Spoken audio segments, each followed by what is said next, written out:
A couple years ago, I opened a Bread Financial credit card account. It's through American Express and Citibank. And I got it because it was advertising 2% back and also no foreign transaction fees. So I thought it would be my daily driver versus the Citi Double Cash, which does have transaction fees. I found that I wasn't really using it much. It had a really clunky interface to log into. It wasn't connecting to my budgeting apps easily. And also, American Express is still not accepted at a lot of places. So I decided to just keep that credit card open, but not use it. And I didn't want to close it because I usually never close my cards that have no annual fee, but in this case, maybe I should have. So I am the type of person that has in the past opened a ton of credit cards, especially for the points and rewards. And I usually keep a lot open. And usually every single month, I log into those accounts, even if I haven't been using them, just to make sure everything's okay.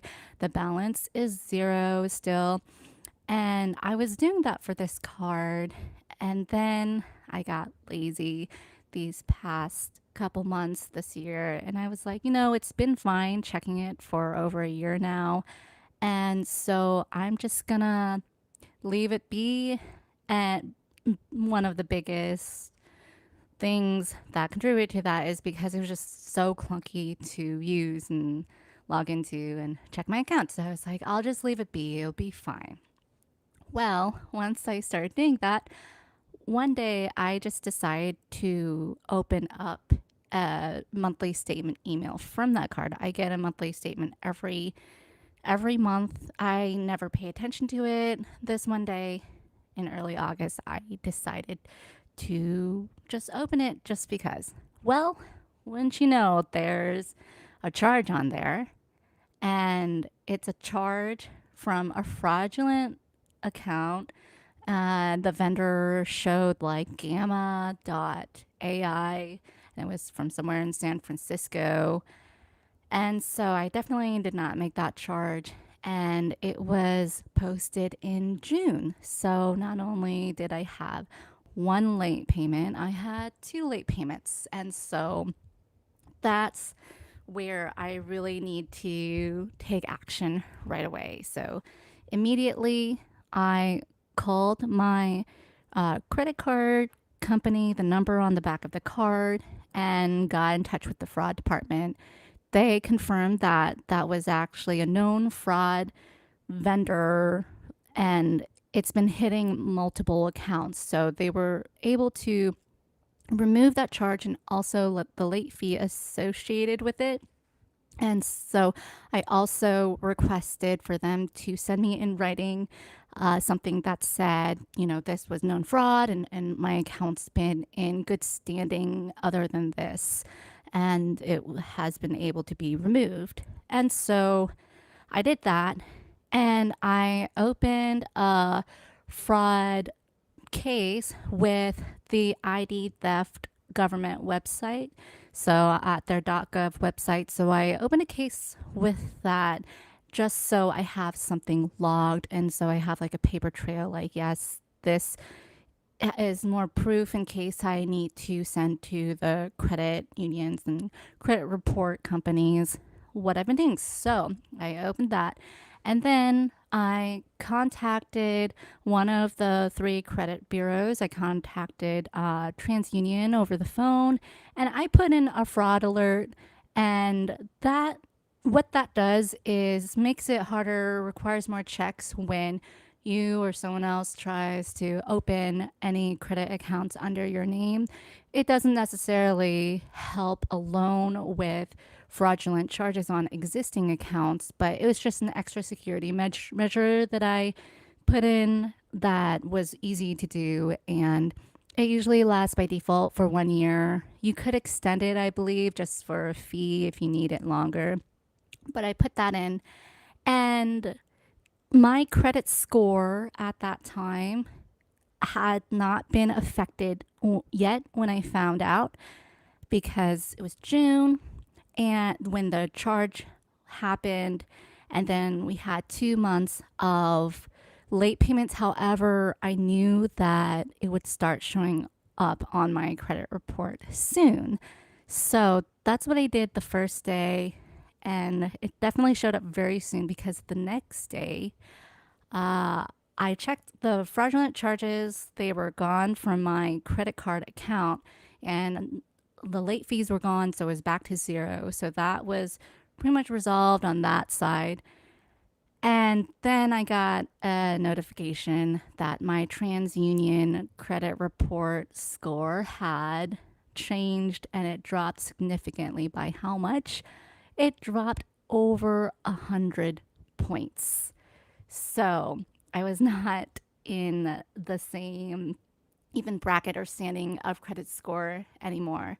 So I was able to go to the TransUnion website and open up a dispute claim. And so if you have a bank account, most bank accounts and credit card accounts have a feature where you can check your credit score and then it will tell you instructions on how to dispute a claim.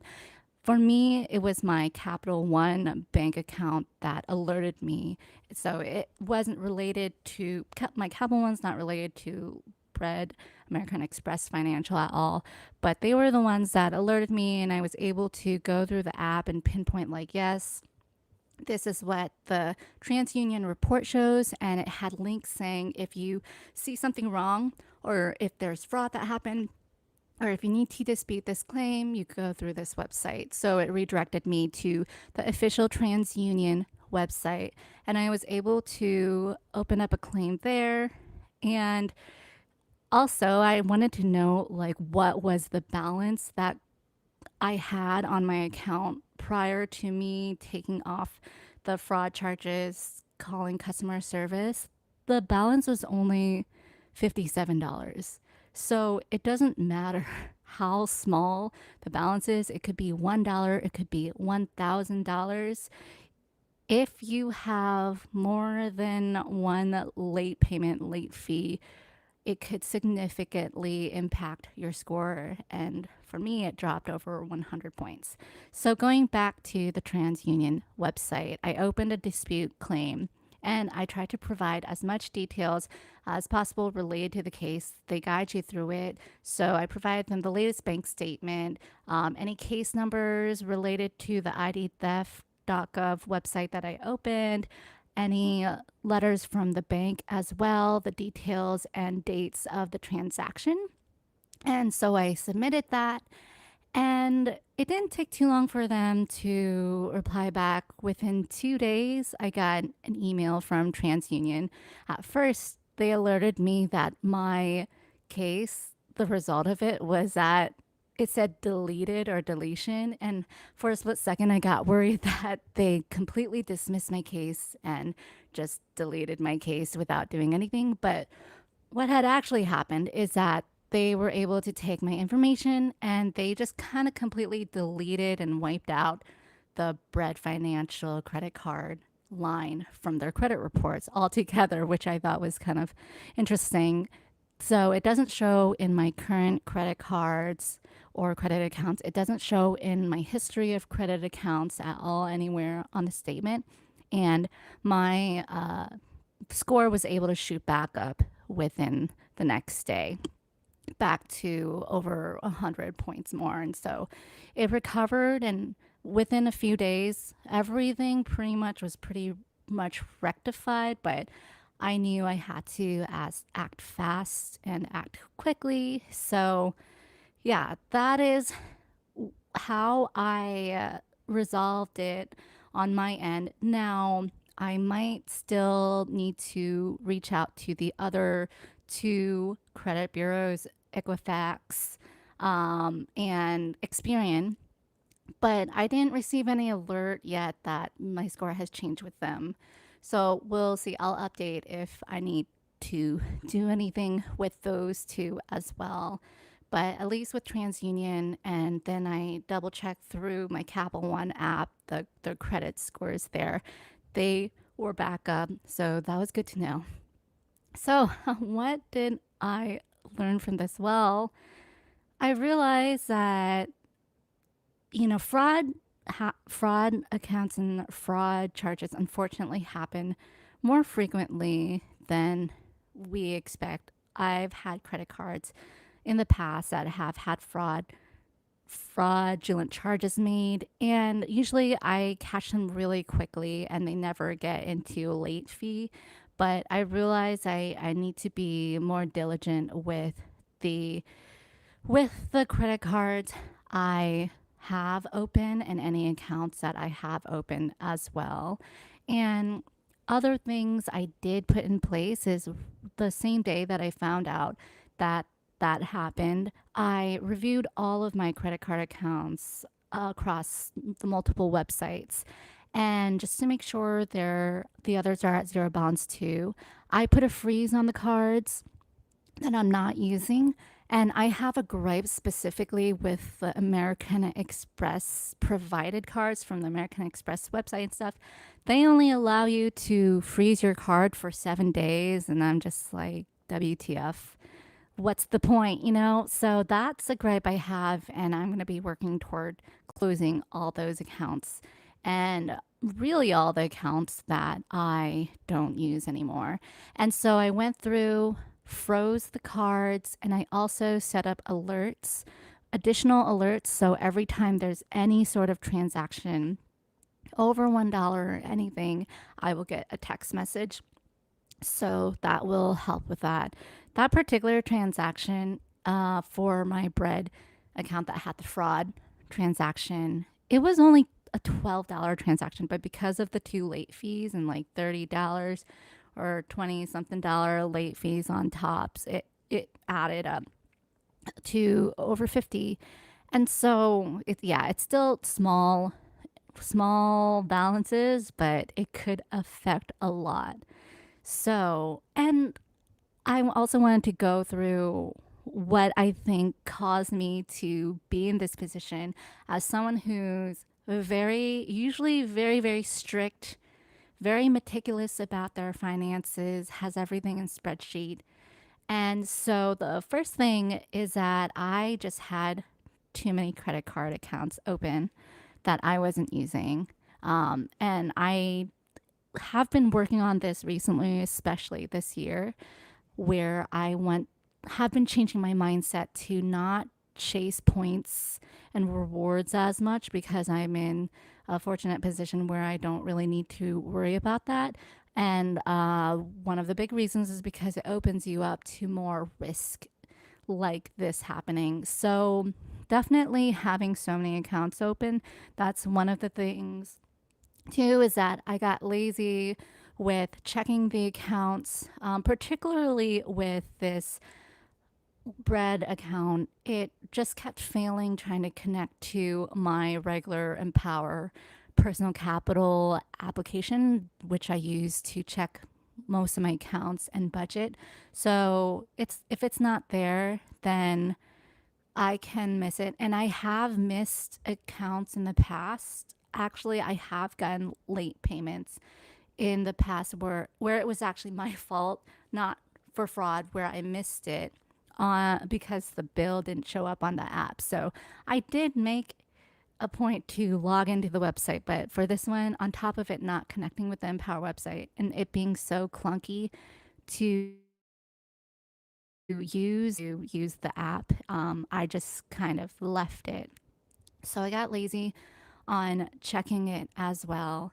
And so those are some of the things that I believe contributed to me being in this position, making it vulnerable to me to not only have fraud charges be there. Sometimes you can't help the fraud charges, unfortunately, but also just being able to miss so many payments. So, and yes, going forward, I'm going to be working on closing these accounts and credit cards that I don't use. So I'll be making a video of that and just some things to look out for if you do find yourself in this position, the steps that you need to take.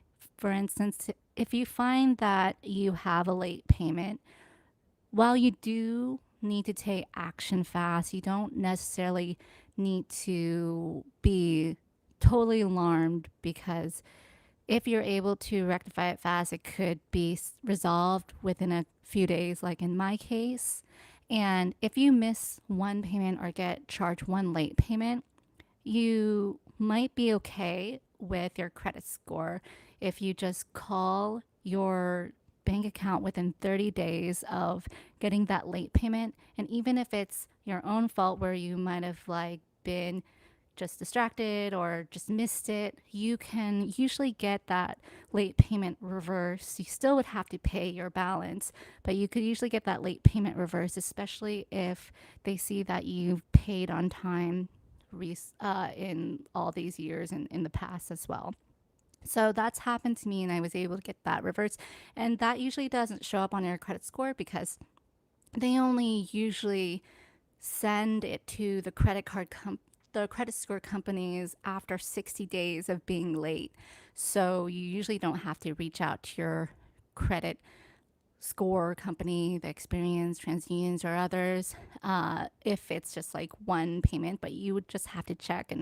And so if you can't check your score or reports through banking apps like I was able to through my Capital One account, you could always request a free credit score if you're have want to check things or have any worries about your score. Just make sure things are okay. You could always request the credit report. I recommend requesting it directly from the actual credit bureau website, so like the TransUnion website or Equifax website or others like that. Just be careful of a lot of sites out there that are scam websites that will ask you for information that will say free credit report. A lot of them are scams, and they'll steal your information, they'll steal your social security to open accounts. Unfortunately, that's the world we live in. So just be careful of that. Make sure it's like the direct website from the credit bureau, and you should be safe. And so check that everything's right. And the only reason why you really need to open up a dispute with the credit score companies is if the score is wrong, you see a score and you want something removed, and you have a valid reason for it to be removed, and you can open up a dispute, like valid reasons like fraud, for example. So just watch out for that and be vigilant.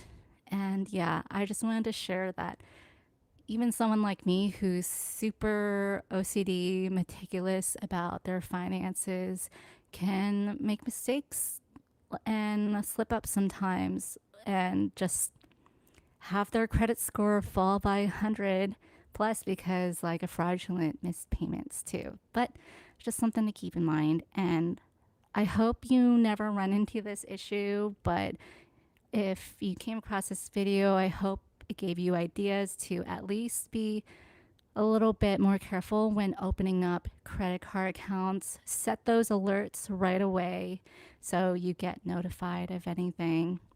And yeah, don't be afraid to close those accounts if you don't use them. I have a lot of videos about credit score and closing credit accounts, what that does to your score as well. And you could see it in the description below on my channel. I have a whole playlist on credit score. So I will be updating on when I close those accounts as well. And all right, well, thanks for watching. Bye.